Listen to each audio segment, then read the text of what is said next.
এই রমজান মাসে আমার মতো অনেকেই হয়তো এরকম ভুল করে থাকেন।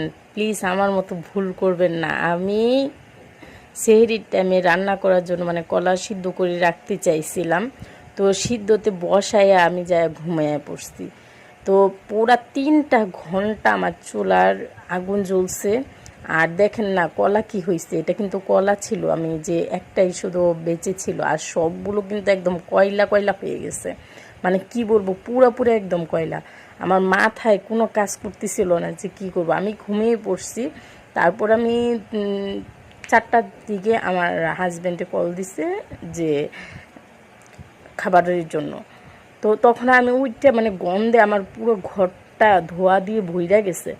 তো আমি ঘুম থেকে মানে তাড়াহুড়া করে উঠে যায় দেখি যে মানে কয়লা মানে লাল টুকটুকে হয়ে রয়েছে যে সসপ্যানটা। আর হইতেছে গিয়ে কাচের ঢাকনা ছিল, তো কাচের ঢাকনাটা পর্যন্ত কয়লা কয়লা হয়ে গেছে।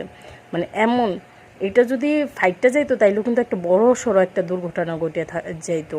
তো এরকম মানে এরকম ব্যাপারে থেকে বিরত থাকবেন, আমার মতো ভুলটা কেউ করবেন না।